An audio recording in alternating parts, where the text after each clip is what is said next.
Hello everybody. Today I'm going to be talking about the early history of jazz.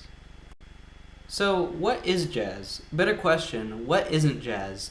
The very essence of jazz is countercultural and unrestrained, so attempting to box it into a definition might be defeating the point of camping.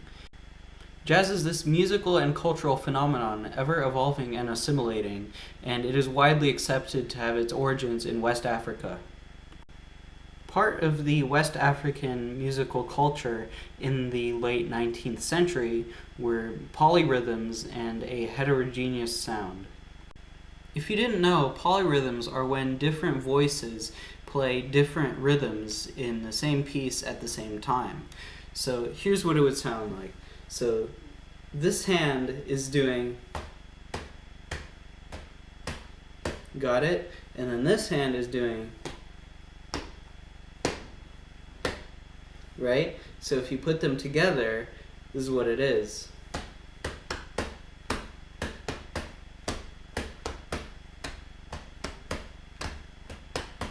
That's polyrhythms. And a heterogeneous sound essentially means that instead of necessarily trying to harmonize with each other, each part of the melody would be given its own voice and its own essentially through line, and that would all fit together. And as you can imagine, this is thematically linked with polyrhythms. And then the slave trade happened, bringing around 250,000 African people to America. And as you can imagine, their musical culture was also influenced by being enslaved. For example, many slaves would do something that's called a field holler. This would accompany their hard labor, and it would be a place for them to vent feelings and communicate with each other. And essentially, someone would sing out a phrase, and someone else or a group of people would repeat it back to them, sometimes altered. And this strongly resembles the call and response musical form, which was very deeply incorporated into jazz later on. And here's an extended example of this that Bach wrote into one of his compositions that I'll play for you slowly and then break down.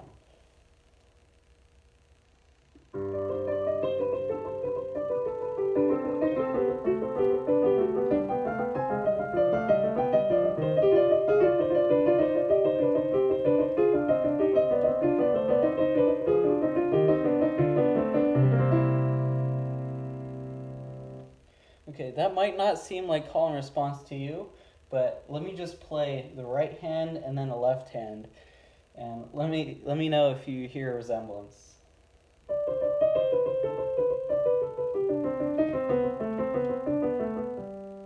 Next.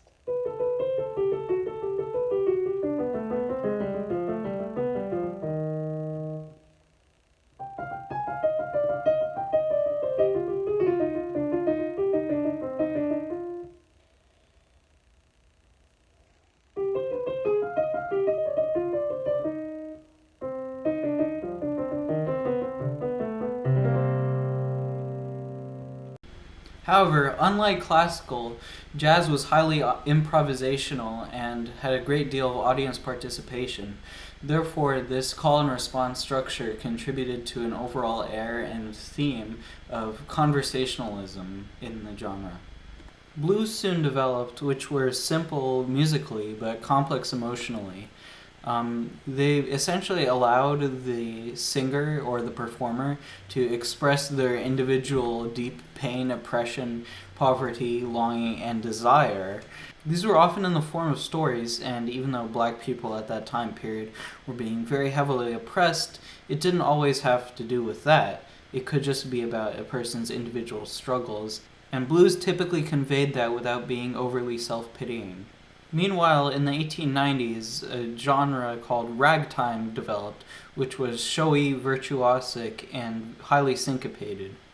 Syncopation being one of the effects of polyrhythms, putting emphasis on offbeats rather than downbeats.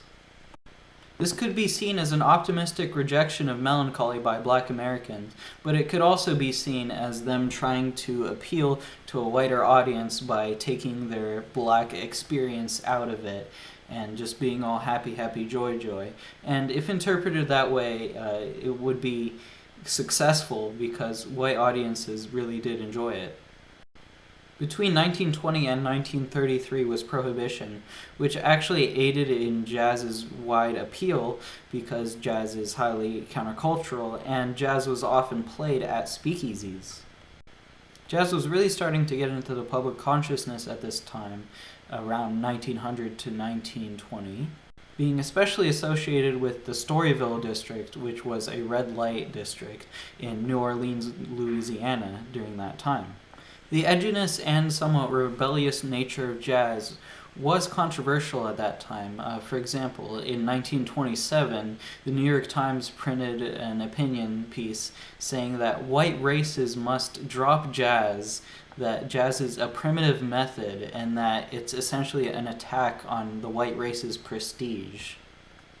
It essentially said that jazz was crude and grotesque, the dances associated with it were immodest, and that jazz acceptance represented a degeneration of our standards, and that if left unchecked long enough, it would essentially derail all the cultural progress of the white race.